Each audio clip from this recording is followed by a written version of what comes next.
তিনি কি বলছেন না যে হে মুসলিমরা, তোমরা নিজেদেরকে ঈমান দাবি করো, একটা দেহের মতো মনে করো, কিন্তু মুসলিমরা আজকে নির্যাতিত, নিষ্পেষিত, তোমরা কেন তাদেরকে বের করে আনার চেষ্টা করতেছো না? আপনি বলেন আমরা ফেসবুকে স্ট্যাটাস দেই, বিভিন্ন ভাবে আমরা বিভিন্ন মিছিল করি, বিক্ষোভ মিছিল করি, ইত্যাদি ইত্যাদি করি, কিন্তু মুসলিমদেরকে প্রকৃতপক্ষে বাঁচানোর জন্য, মুসলিমদেরকে প্রকৃতপক্ষে এই জিনজির থেকে বের করার জন্য আমাদের প্রচেষ্টা কতটুকু? যদি আল্লাহ সুবহানাহু ওয়া তাআলা কিয়ামতের কঠিন দিন আমাদেরকে প্রশ্ন করেন, হে মুমিনরা, মুসলিমদের পরিত্রাণের জন্য বলো তুমি কি করেছো, তখন বলেন আমাদের জবাব সেদিন কি হবে? আমরা সেদিনকে আল্লাহর সামনে দাঁড়িয়ে বলতে পারবো, হে আল্লাহ, আমার মা বোনদেরকে রক্ষা করার জন্য আমি সাহাবীদের মতো আমাদের জীবন দিয়ে তাদেরকে আমরা মুক্তির ব্যবস্থা করেছি, বলতে পারবো? একজন মুমিনের ঈমানের দাম, একজন মুমিনের জীবনের দাম কত বেশি আপনি দেখেন। আমাদের সমাজে একটা কথা খুব প্রচলিত হয় যে আমরা কি মোরা একটি ফুলকে বাঁচাবো বলে যুদ্ধ করি, কিন্তু এই কথাটা মুসলিমদের কখন এটা বলেছিল? যে সময় আল্লাহ সুবহানাহু ওয়া তাআলা বলেছেন ইন্না ফাতাহনা লাকা ফাতহাম মুবিনা। আল্লাহ সুবহানাহু ওয়া তাআলা যখন মুসলিমদেরকে বললেন, স্বপ্ন দেখালেন, হে নবী আপনি উমরার জন্য চলে যান। এই সময় অনেক কাহিনী আপনারা সবাই জানেন। এই সময় হযরত উসমান রাদিয়াল্লাহু তাআলা আনহু তিনি কি করেছিলেন? তাকে দূত হিসেবে পাঠিয়ে দেওয়া হয়েছিল, বিশ্বনবী সাল্লাল্লাহু আলাইহি ওয়াসাল্লাম পাঠিয়েছিলেন।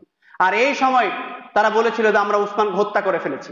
আর এই সময় বিশ্বনবী সাল্লাল্লাহু আলাইহি ওয়াসাল্লাম বলেছিলেন, হে মুসলিম, হে আমার সাহাবীরা, তোমরা প্রত্যেকে আজকে বাইয়াত গ্রহণ করো, যতক্ষণ পর্যন্ত হয় আমরা উসমানকে মুক্তি করব, আর নইলে উসমানের হত্যার বিচার না করা পর্যন্ত আমাদের প্রত্যেকের জীবন যদি চলে যায়, একজনকে মুক্তির জন্য আমাদের প্রত্যেকের জীবন আমরা দিয়ে তারপর হয় আমরা গাজী বেশে ফিরবো, নইলে আমরা প্রত্যেকে শাহাদা বরণ করে আল্লাহর কাছে ফিরে যাব।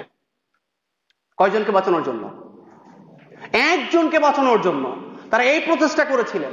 আপনি বলেন আমাদের কত মুসলিমরা নির্যাতিত হচ্ছে, আমরা কোনোদিন এই প্রত্যয়, এই মানে কি বলবো, এই প্রত্যাশা কখনো আমরা করেছি কিনা?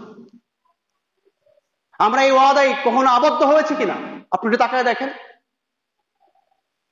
আমাদেরকে এটা উচিত ছিল না? আমরা জানি বনু কাইনুকার বাজারে একজন মেয়েকে শুধুমাত্র হিজাব টান দেওয়ার কারণে একজন সাহাবী ওই বাজারে ছিলেন, তিনি তাকে হত্যা করে ফেলেন। এক পর্যায়ে তাকেও তারা হত্যা করে ফেলে। তিনি তার জীবনের দিকে তাকান, একজন মায়ের ইজ্জত রক্ষার জন্য তিনি তার জীবন পর্যন্ত বিসর্জন দিয়েছেন। হে মুসলিম উম্মাহ, আপনি আমি বলি, তারা যখন আল্লাহর আদালতে দাঁড়াবে, আমিও যখন দাঁড়াবো, তখন তাদের মুখটা কেমন হবে আর আজকে তখন আমার মুখটা কেমন হবে? আল্লাহ বলেছেন উজুহু ইয়াওমাইযিন নাঈমা উজুহু ইয়াওমাইযিন মুসফিরা দাহিকাতুন মুস্তাবশিরা ওয়া উজুহু ইয়াওমাইযিন আলাইহা গাবারা। আল্লাহ সুবহানাহু ওয়া তাআলা বলেছেন সেদিন মানুষের চেহারাটা হাস্য উজ্জ্বল হবে, আনন্দ করে অনেকে বলবে, আবার কেউ কেউ তার মাথা নিচু করে বলবে হায় আফসোস,